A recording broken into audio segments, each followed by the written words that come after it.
Okay, welcome back to FTL. Today we're doing a tutorial walkthrough with the basic ship, the Kestrel. And when we left off, we had just finished off the first sector. So now it's time to click the next sector tab and move on. Here we can see the overall sector map for the game. This is the same shape every time, but it is randomized as to what kind of sectors will be on each node point. In this case, from where we are now, you can see we have a choice. We can either go to this hostile pirate-controlled sector or a civilian Zoltan-controlled sector. Hostile sectors are marked in red and generally will have more negative events, more enemy ships, and fewer stores and things like that. Civilian sectors are the opposite. You'll have more positive events, more stores, fewer enemy ships. Nebula sectors are sectors that are entirely like that nebula that we jumped through right at the beginning of the game. And we'll probably go through one of those just to show it off later. But for now, I want to stick to a civilian sector and keep things relatively safe, so we'll go down to that one. Alright, we've got 132 scrap, and that means it's probably a good time to upgrade our ship. But before I do that, I just want to click the jump menu and see what's around. If there had been a store within jump distance, it might have been better to check out that store before I spend any of my scrap on ship upgrades, because it might have had something really good that we wanted to buy. But since there's not one in the immediate area, I think it's time to upgrade our ship.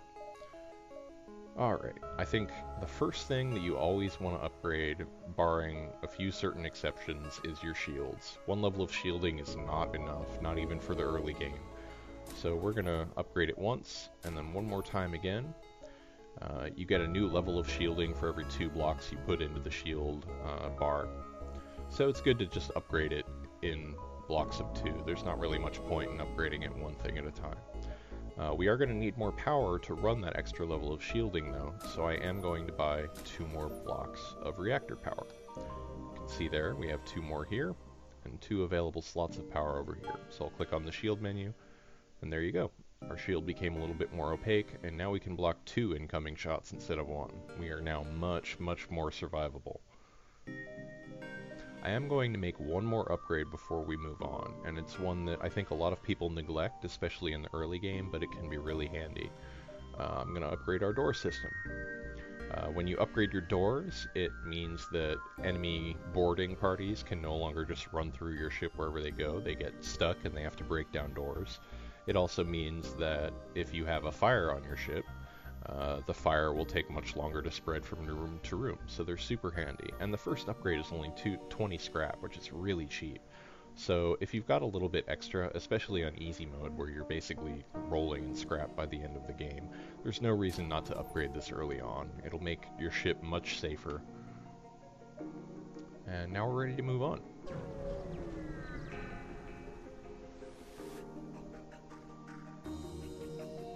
And here we come across a Zoltan ship.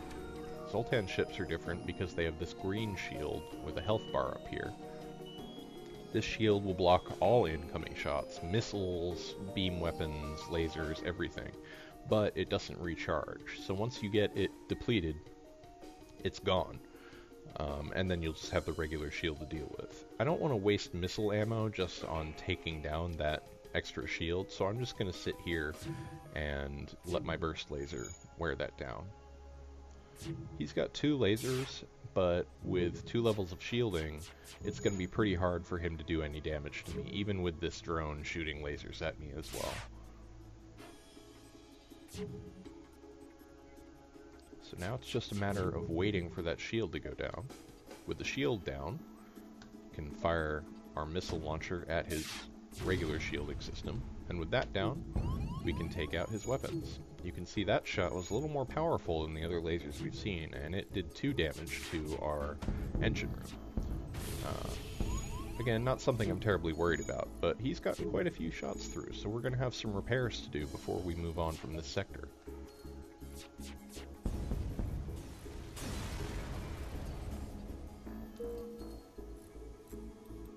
You can see our medbay got disabled as well, so we're going to have to repair that before it'll start working and healing up our crew members. Systems in your ship get repaired faster the more crew members you have working on them, And one crew member species you can get, the Engi, actually have a 50% bonus to their repair speed, which is really handy. And hopefully we'll be seeing some of them later on. Let's jump through this nebula.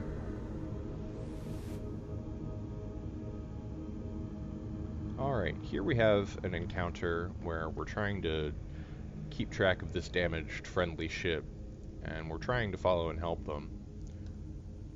And we're successful. Because of that, we get a new crew member. Oh, and very good news, it's a Zoltan. Zoltan are another one of the alien species in this game. They're cool because they only have 70 health, so they're really fragile, but they provide a free brick of power in any room that they occupy. So it's free bonus energy for your ship. For the time being, I'm going to just park him in my engine room. You can see now we've got a yellow block of power. That's his. And now we have basically a free unit of power, so I can just leave the medbay on now. Let's jump through the nebula one more time to get to the rest of this sector. Alright, here we have an event where it's basically like a randomized thing. If you elect to pull your ship in closer, maybe something good will happen, maybe something bad will happen. I'm going to take the risk and see what we get. Oh, excellent. The monolith, whatever it is, decided that we're nice, and it will fix up our ship and give us some scrap.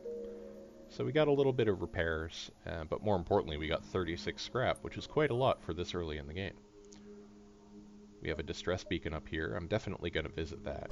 You almost always want to visit distress beacons whenever you can. They tend to be worth getting to. Like in this case, we got 2 missiles, a drone part, and 39 scrap just for free, which is very cool. And more good news, there's a store right next door.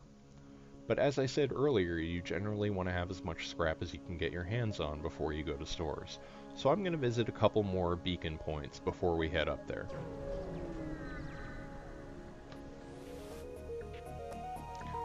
Here we come across a Mantis ship. If you look down here, it has a crew teleporter, so it can send a boarding party onto our ship. If you look over here, the special event in this sector means that other people have already teleported on board our ship, and they're Mantis, which is bad news. Mantis do 50% more damage in combat than other races, so they can chew through your crew very, very quickly. This would be a real threat if I hadn't upgraded my doors early on. This is why I love upgrading my doors as quickly as I can. It's going to take them a little bit of time to break down those doors, and the whole time they do that, they're going to be exposed to the vacuum, because I've opened these 2 airlock doors on the back of the ship. All of the air will get sucked out, and they'll be taking damage the whole time they're stuck in this room.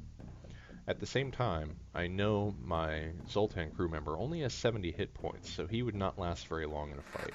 So I'm actually going to send him over to man the shield room, while I send my shield guy over to the engine room to help fight off these guys when they eventually get through that door. You can see they're taking damage. While I'm at it, I'm also going to target the enemy ship's shields. And this is where you can see how much multitasking you have to do in this game. I have to keep track of these enemy boarders, and the enemy ship, and my weapons, and my crew. And you can see they just sent in even more guys. This is actually beginning to get a little hairy. We'll see how it goes. Alright, they've broken through, so it's important to pause the game and shut those doors to the airlock, because since they've broken down these doors, that's now connected to that room. And I don't want my guys to be taking damage from oxygen deprivation. Alright, we've taken out the enemy ship's shields, so now it's time to focus on their weapons. And I'll detarget that missile launcher while I'm at it. You can see we're winning the fight, but one of my guys has taken quite a bit of damage, so I'm going to have to send him to the medbay pretty quickly. Alright, we've destroyed the enemy ships, but this last Mantis has really beaten up my guys, so I'm just going to have them run for it. They're going to run straight for the medbay, and I'm going to send in my weapons room guy, who's at full health, to finish off that Mantis. We get a reward for destroying the ship, but we still have this hostile guy on board that we have to deal with. And you can see that even though my guy was at full health, the Mantis is doing way more damage than he is. So that was a close thing. But we were able to win. This is why I love upgrading doors. It's just super, super handy. Alright, with that taken care of, it's time to move all of my guys back to their starting positions. I want the Zoltan in the engine room, but not actually manning it, because I want this guy to be getting the experience. So, just had to do a little bit of juggling there. Alright, let's check out this beacon. More free stuff, always good. I'm going to head up here with the idea of going to the store and then exploring as much of the rest of the sector as I can.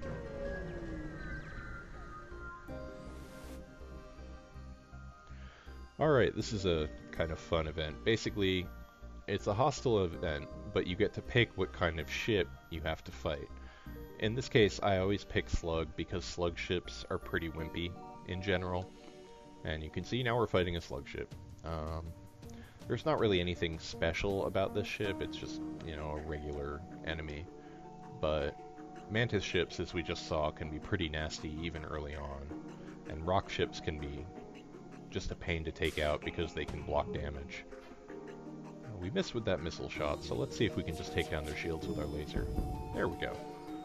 I don't need to waste any more missiles on this guy, so I'll just finish him off with the burst laser.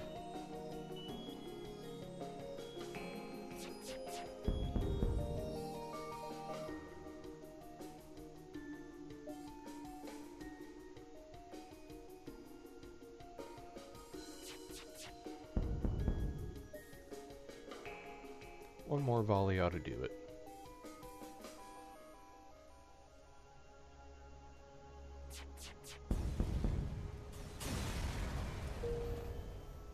Alright, so we get a reward for destroying the ship, and then if we contact the crazy guy who got us into this fight, he gets super mad, basically explodes, and we get another much better reward. So that's a cool event, and now we have a ton of scrap, which is good news because we also just uncovered yet another store. So now we have 2 to visit before we get out of this sector. We'll check out that first one. Alright, here we have 2 of the optional systems that you can buy and put on your ship. The crew teleporter will let you send your crew members to board enemy vessels, which is really, really good, but we don't really have the kind of crew yet that I like to use for that. So I'm going to hold off on buying that for now.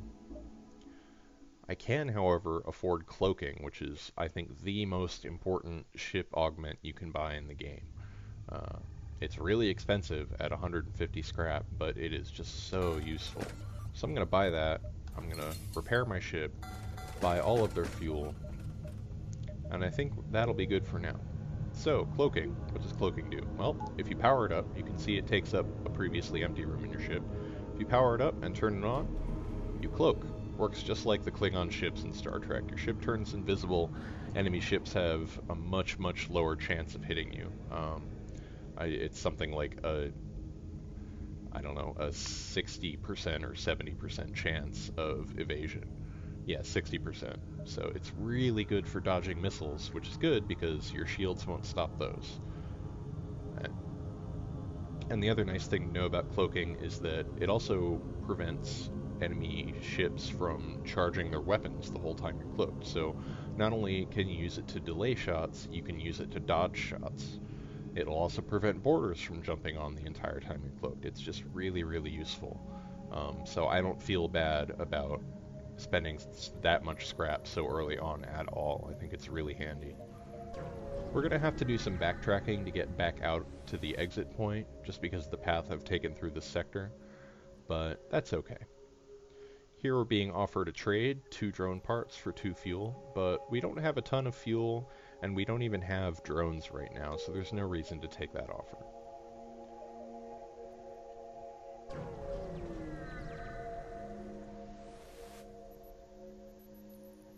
This is an event where you can participate in a Zoltan research study, and I believe it's like a 50-50 chance Either you get a small scrap reward, like we did, or it turns out that, once again, it's a trap and you have to fight an enemy ship.